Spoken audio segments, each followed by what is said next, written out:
Mm-hmm. Water is dripping out of an inverted cone at a rate of 2 feet cubed per minute. The cone has an altitude of 10 feet and a base with a diameter of 6 feet. When the height of the water in the cone is at 3 feet, determine how fast the height of the water is changing. So we have a lot of given information on this one. So I might not be able to put it all in the when piece, but in the picture. Okay, the first thing that I want you to highlight or circle is it is dripping out. So if we're losing water, our anticipation is that our rate is also going to be positive or negative. It's going to be negative. All right, let's start with our acronym, Fuigi.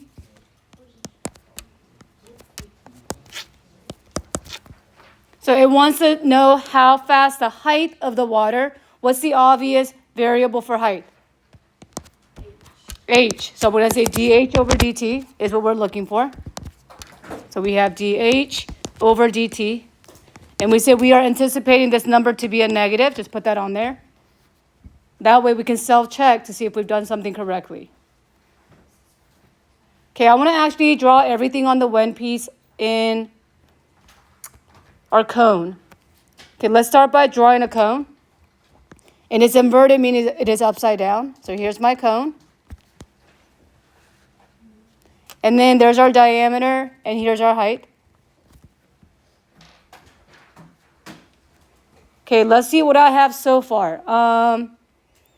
I think I want to worry about this triangle first right here, or just that triangle. Now, as we're losing water, the size of the cone or the height of the cone is going to change, right? We're going to start up with it really full, and it's going to slowly go down. Is that right? So let's draw two triangles. I want you to draw me one that's a little bit bigger than the other with the right angle. So here's my radius, and that's my height. And they gave us two when pieces. When the height of the water is something and the diameter is something, what was the diameter given to us? When the diameter is 6, what is happening? The altitude is how many? 10. So would y'all agree that altitude is a vertical piece? So here's my 10.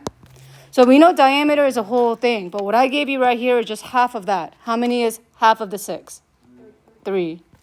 And because I'm thinking ahead, I'm going to go ahead and put a proportion. So we have 3 over 10. So if I go from 3 over 10, the other one must be what over what with the variable? R over H. Are we good on that? Okay, we're going to eventually need this at the end. So let's go right on over to our given rate. So they gave us a given rate that we're losing water. So we have, if we're losing water, the volume is going away, correct? So it's going to be dV over dt. Because we're losing water, do I say positive or negative? Negative. 2 feet cubed per minute. And the equation given, they gave us a given equation, but I want to go ahead and kind of alter this. Everyone circle the capital B. Capital B is the area of the base. What shape is the area of the base? And circle has an area of, is it 2 pi r squared or just pi r squared? Pi r squared. So let's go ahead and alter it.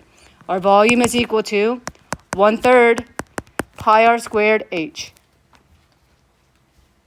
Is everyone good on that so far? Okay, so let's kind of think about how many variables we have.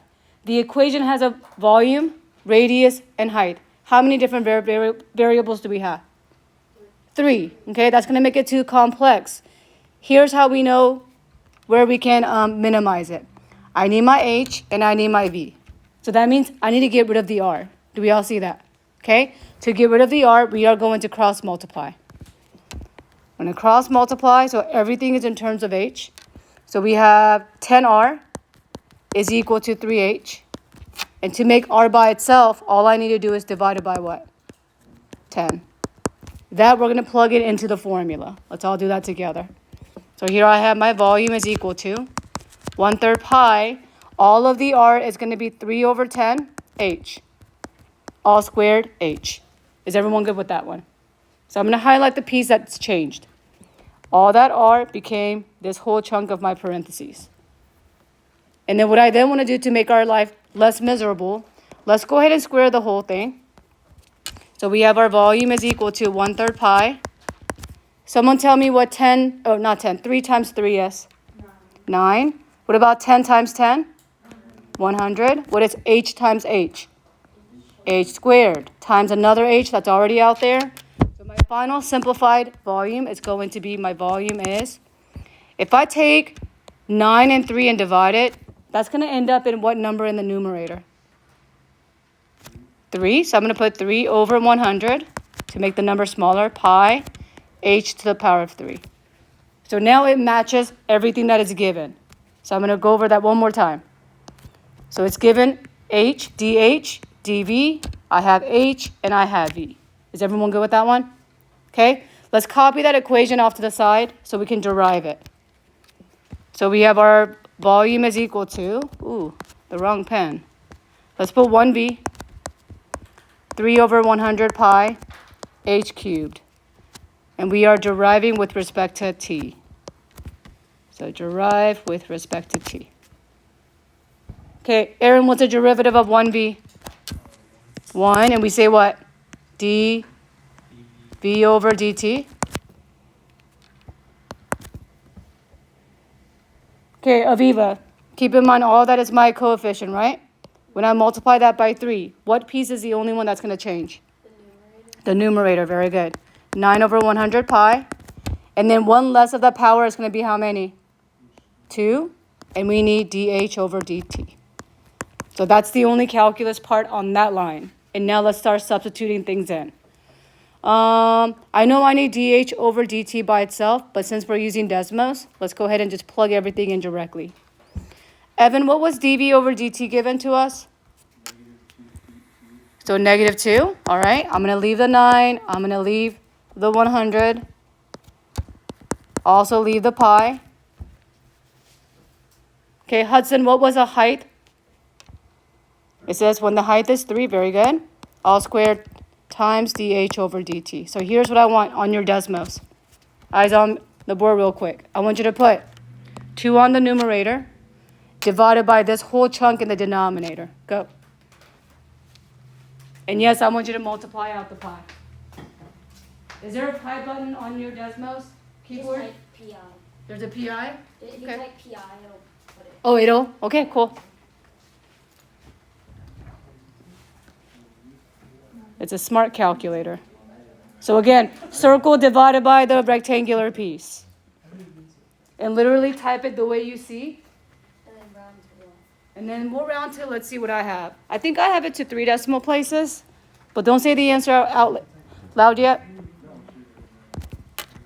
So we have dh over dt. We anticipated a positive or negative, everybody? Negative. And it was a negative, pretty small number, right? Was it greater than 1 or less than 1? Less than. So negative 0.7, what? 8, 6. I'm going to go 3 decimal places. It'll be feet per minute. So I'm going to kind of wrap this up real quick. When you're done, look at the board. So we need to go with the formula given to us. What color do I want? Right here. Y'all ready? So we need to go with this formula, but then we also noticed that it had to be in terms of V and H. So I had to reevaluate the R by solving for R, correct? And then we plugged in the R value, and we made it all in terms of V and H. Is everyone good on that? And after that, we apply calculus and then algebra. Good? All right, let's go on to our number 2. Okay, on number 2. Gretchen, let's read that one, please. A truck is pouring gravel onto the road in a cone-shaped pile. The height of the cone is always twice the radius. The radius is increasing at a rate of 3 inches per second. Find the rate of change of the volume of a cone when the radius is 5 inches. Okay, so on this one, they're pouring it into a cone-shaped pile. So if this is my cone and I'm pouring it in, am I gaining or losing? Gaining. Let's go and highlight something. It is pouring into, so we are anticipating a positive value. So let's start with our Fuigi real quick. So because we're gaining volume, It'll be d what over dt? dv over dt. And again, let's put on here, we are anticipating it to be positive as a self-check. When the radius was how many, they said? The radius is how many inches? 5 inches. And they gave us a given rate. Which rate was given to us? dr, very good. dr over dt. And that given rate was 3 inches per second. And then our formula for this one, I think we have used the cone. And actually, is it the same equation as the one right on top? 1/3 pi r squared h. That one was also cone. Yep.